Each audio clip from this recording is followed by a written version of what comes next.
We got some massive Bills injury updates, and this has some very serious implications of what we can expect this week against the New York Jets. Hello, everybody. Welcome to Bills Digest. I'm your host, Anthony Senicar, and it is officially in the full swing of football season. The Bills are 1-0, but there's only one issue. 73% of you guys who are watching this video right now are not subscribed to the channel. Subscribe, join the army here at Bills Digest to stay in touch with all your latest Bills news, because we got you guys covered for the rest of the season.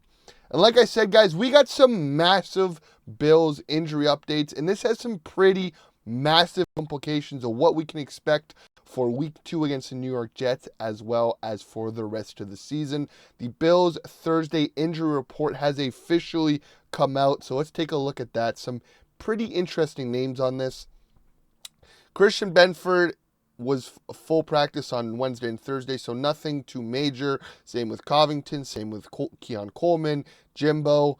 Hancock was limited. Taron Johnson didn't practice on Wednesday, was limited yesterday. Dawson Knox was limited on Wednesday and Thursday.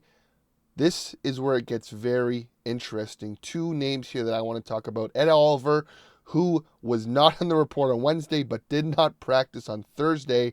Sal Capaccio of WGR reported on Thursday that he was in a walking boot, but we had some big news come out early Friday morning today. Going down the list, Groot was limited. Shaq Thompson did not practice on Wednesday, was limited on Thursday. This is on the good side of things. Trey White was limited Wednesday and Thursday. But the big story out of this is that of Ed Oliver. The news that came out today was Ed Oliver is out Sunday versus the New York Jets due to his ankle injury, Sean McDermott announced earlier today. As well as this, Ed Oliver is considered a multi-week injury per sources. Oliver's absence is likely due beyond just this week.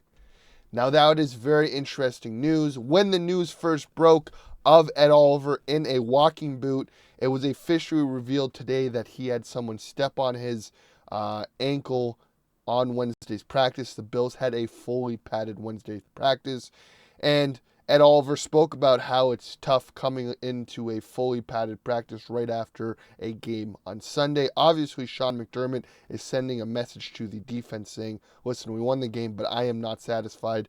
They let Derrick Henry have a career year. Lamar Jackson threw and ran all over them. So obviously, Sean McDermott set the tone. But this is very interesting with the defensive line now, with Ed Oliver probably out for a few weeks. The Bills might be getting Trey White back, so we will see what this defense looks on Saturday or on Sunday come the New York Jets and beyond.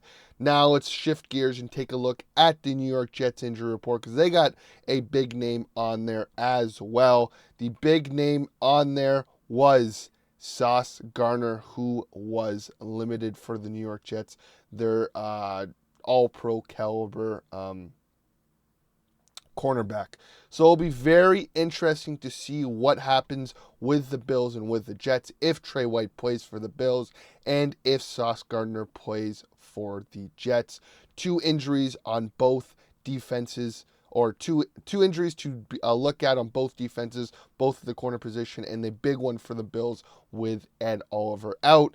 Now, speaking of that, let's take a look at how the Bills could potentially line up on defense now without Ed. Your starting defensive line is probably going to be Rousseau, Daquan Jones, TJ Sanderson, and Joey Bosa. Maybe a call-up for Jordan Phillips now to fill in that pass rusher defensive tackle position that of Ed Oliver played.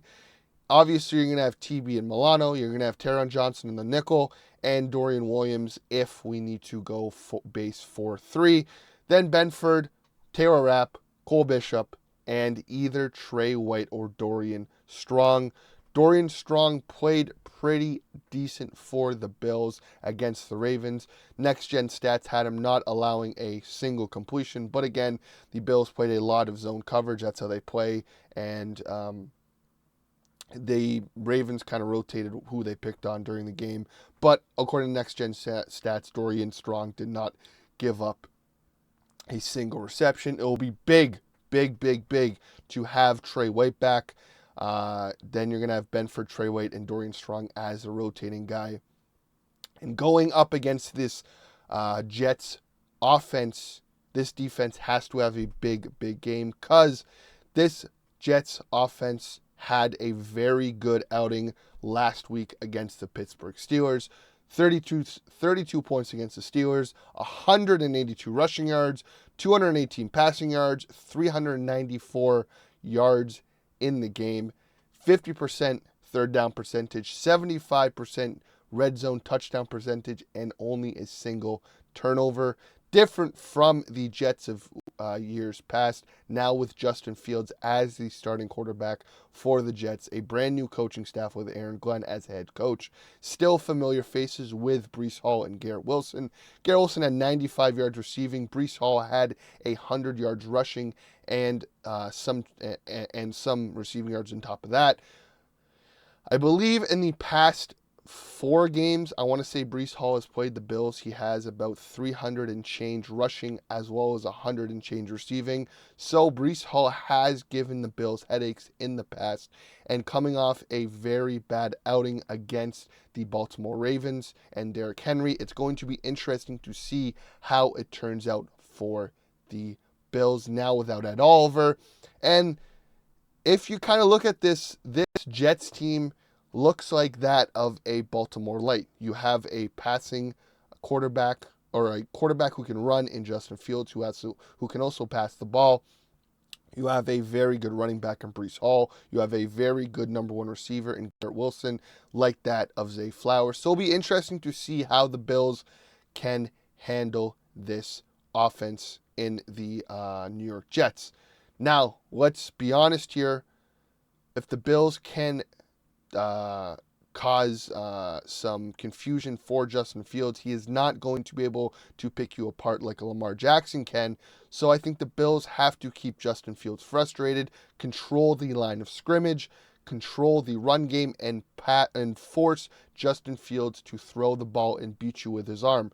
Because Lamar Jackson, you can try and do that, but Lamar is an MVP caliber quarterback, and he can beat you with the arms. Let's see what Justin Fields can do if he has to beat you with his arms. You take away the running ability of Breece Hall, you take away the running ability of Justin Fields, and say, go beat me in the pocket and beat me with either Garrett Wilson or one of your other receivers. And if you have Christian Benford up against Garrett Wilson, let Fields beat you with a different receiver in the passing game and see how it goes. I think Bosa and Rousseau on the outside will force some confusion for that of Justin Fields. So it's going to be a very interesting defensive battle for the Bills against Fields and that whole Jets offense. Now let's move to what the Bills have on the defensive side of the ball on the offensive side of the ball against that Jets defense. A defense that has some stars, that of Sauce Gardner, that of Quincy Williams, that of Quinnen Williams, one of the best defensive tackles in the league.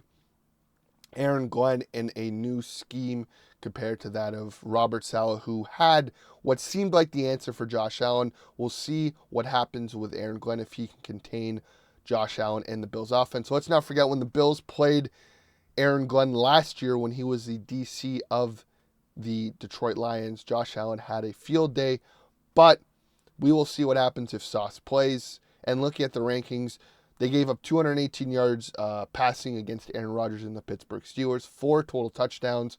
They have a stout run defense. They gave up only 53 yards rushing. In total, 12th ranked defense as of right now, giving up 271 yards total, 4 touchdowns. And they allowed 34 points last week and 4 touchdowns, and they gave up 100% of red zone trips for the Steelers were touchdowns. So it's going to be very interesting to see how Josh Allen and the Bills take this game. Do they kind of run the ball to control the clock and kind of give the defense, not let the defense get exposed like they did against Baltimore, or do you air it out and pick on a injured Sauce Gardner and this Jets secondary? The Bills have had a past of having questionable games against the Jets in MetLife Stadium. What was it? 2 years ago, with Josh was injured, they barely snuck out a victory. Obviously, the home opener. No, sorry, 3 years ago was when that happened. 2 years ago, the season opener against the New York Jets on primetime, Aaron Rodgers' first game in MetLife. The Bills lose that game in overtime with a punt return. Zach Wilson somehow orchestrates a win. 1 year ago in MetLife, the Bills had an opportunity to lose the game against Aaron Rodgers and the Jets. Obviously, they do not. Ray Davis with a big catch and a solid game to win the game for the Bills. So we'll see what this game entails. It's early enough in the season where we don't know what Justin Fields and that offense is, if it is for real, if the Pittsburgh game was just an anomaly, or if this is going to be one of the top 15 offenses in the league with Fields, Breece Hall, and Garrett Wilson. Obviously, you know what the Bills have on the offensive side of the ball with Josh Allen, James Cook, everybody eats. And I'd like to see, I'm very excited to see what Keon does this week against a number one corner in Sauce Gardner if he plays. If Sauce is going to follow around Keon, or if he's going to follow around Joshua Palmer, or if they're just going to kind of keep on one side of the field and kind of lock up that one side of the field. It will be very interesting. I'm excited to see how Kincaid follows up his big game last week, how Keon follows up his big game from last week, and I want to see a statement from this Bills defense. I want to see if last week was an anomaly or if the Bills really do not have a top 15 defense in the league. And if Breece Hall runs all over him, then the Bills should be concerned, because I think that this season will be a lot of shootouts if the Bills do not shore up that defensive side of the ball with Bobby Babich and Sean McDermott. Like I said earlier, McDermott sent a statement on Wednesday to the Bills running a fully padded practice. So we'll see if that statement got through. It will be tough to have the loss of Ed Oliver, but Jordan Phillips will come in, and we'll see if the safeties and the secondary can develop better. And it will be big if the Bills can have Trey White back for this game. Let me know your thoughts below, guys. I'd love to hear from you. What is your score prediction? Do you think the Bills will squeak out a win in MetLife? Do you think it will be a big win or squeak one out, like I said before? I'm not going to say a prediction because you know what? I didn't give one last week and it turned out good for the Bills. But I have a good feeling about this game for the Bills. We will see. This is going to be a big statement game for the Bills and their defense. If they can hold the Jets to under 20 points, then I think the Bills have an average defense, not a below average defense, and I think that Ravens game was just an anomaly. This is going to be a big game for that defense to set the standard of what the Bills defense actually is. Like I said, guys, let me know your thoughts below, guys.